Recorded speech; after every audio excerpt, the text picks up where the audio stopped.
Hello, I'm Chuck Phillip with South Alabama Home Inspections, and welcome to another edition of Southern Home Talk. I'm at a home inspection. It's actually really cool, probably low 40s, so I'm a little bit shivery. And I'm about to do a roof inspection. This roof has been put on here relatively recent, and so I figured I would just go ahead and point out some things while I go up here. Let's go head on up the ladder. And this metal piece here is called the drip edge. And it looks like this is on here pretty good. And so one thing I want to check for is to see if the shingles are glued down, and they are. You shouldn't be able to lift these shingles at the edge because that'll keep them from blowing off during the storms that we get, especially hurricanes. So far that's looking pretty good. I just keep on climbing up. Seems like the only way I've been able to move up in this world is with a ladder.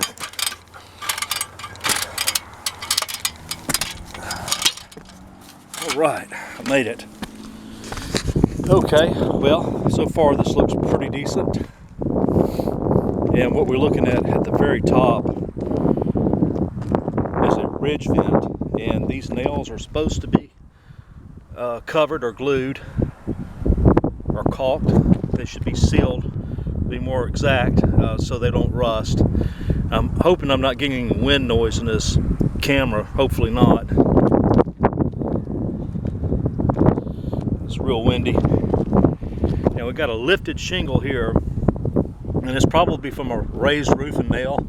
Yep, that's what happens. That's kind of common to have roof and nails raise up.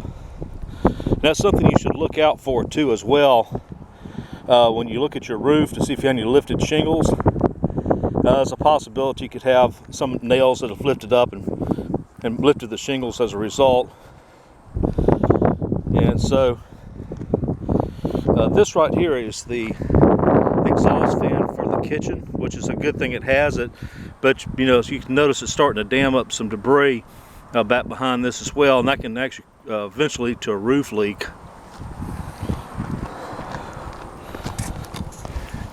And this should be secured too at the front. It should be nailed, and it's not.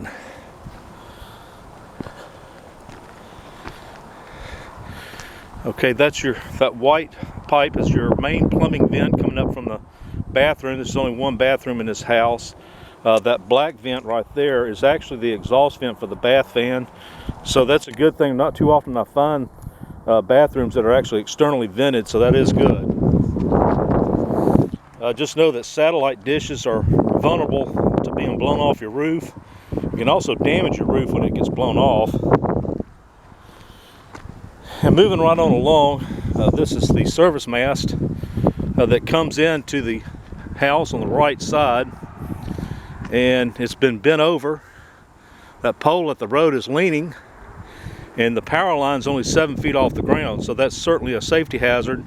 And so the only thing I know to tell people about this type of situation is that they should first contact the utility company that services the residents, and sometimes they will take responsibility for it, but sometimes you may have to call an electrician. It may be your responsibility from the house to the road. There again, I hope I'm not getting too much wind noise in this camera.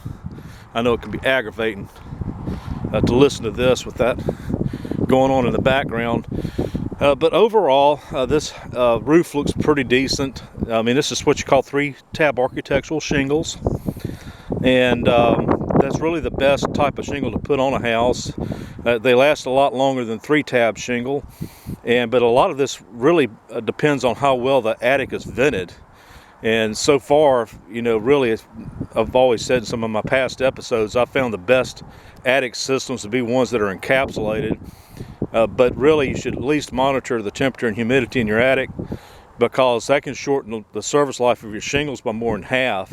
If you got really excessive high attic temperatures, it can really shorten the life of the shingles. And so that's a lot of that hinges on that. So, and also keeping your roof clean and not letting debris pile up in valleys, because that can also create problems too. So anyway, cut this short. I'm about to freeze to death. Thanks for taking the time to watch this.